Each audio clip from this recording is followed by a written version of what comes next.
But let's talk about the beginning, man. You were a basketball star in your own right, coming out of Central and coming out of Newark. So how was that transition playing high school ball and what was Newark like at that time, coming up in the 70s, early 80s? Well, I mean, I got my first start organized basketball going to St. Rocco's. I went to St. Rocco's out of for 7th and 8th grade. Oh, okay. I had got a scholarship from Cleveland. They had this program where they were taking inner city kids and putting them in Catholic school.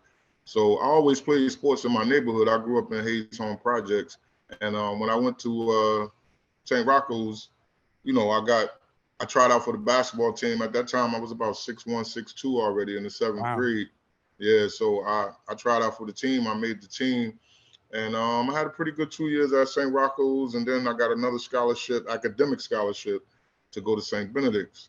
So Wow. I went to St. Benedict's. I was there for 3.5 years. I hated every year there. You know, now that I look at it, you know, it was probably beneficial for me. But at the time, you know, I didn't want to be in the school with all boys. I wanted to go I to felt school the with my same way. friends.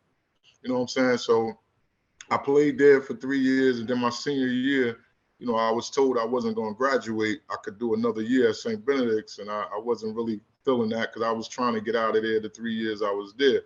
But you know, I was trying to fail on purpose because, like I Yeah. said, I got an academic scholarship, so the academics wasn't never a problem for me. I just didn't want to be there, so I felt if I failed, they would put me out, Yeah. and they did, and that backfired on me. And you know, my senior year, I went there till October of my senior year, and they told me, you know, you're not going to graduate. You're not on course for the courses you needed at St. Benedict. So I told my mom the next day I went to Central. I transferred to Central where all my friends was at, where I wanted to be from the beginning. Yeah. And it worked out for me, man. We had a pretty good season that year. I got MVP on the team. You know, we had a good team, man. I was the 2 man. I was 6'5". That's how big we Yeah. were. So Wow. the basketball back then was different. My big man was 6'7" and 6'8". You know what I mean? My guard was 6 feet. So we had a big squad. Yeah, definitely. So back then, most of the kids in the neighborhood went to their neighborhood schools. So, you know, projects, you came from Howard Street. So when you went to Central, you had to compete against kids from Scudder Home Projects, Yep. kids from Baxter Terrace, Hayes Homes, Prince Street. Yep. So it was deep back then. Basketball was serious. Some kids that could play didn't make the team. You know what I Yeah. mean? It was so stacked and things like that. And if you was a 9th and 10th grader back then, you basically played JV. There was no freshman teams Yeah. back then, but you wasn't on varsity. Like some of these freshmen now, they come and be right in on varsity. Back then, it It wouldn't wasn't have happened. happening. Nah, you would have had to been exceptional to actually play on the varsity level back then. But yeah, like I just said, I had a good career in high school.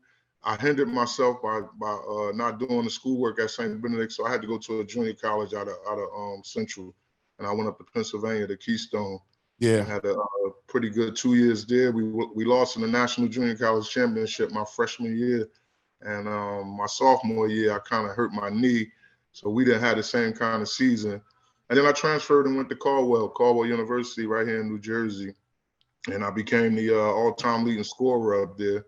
I'm actually in the Hall of Fame at Keystone and at Caldwell, and Wow. I scored 1,059 points in 2 years at Caldwell. That record still stands. Damn. So yeah, I'm like 7th or 8th on the scoring list. I was only there 2 years.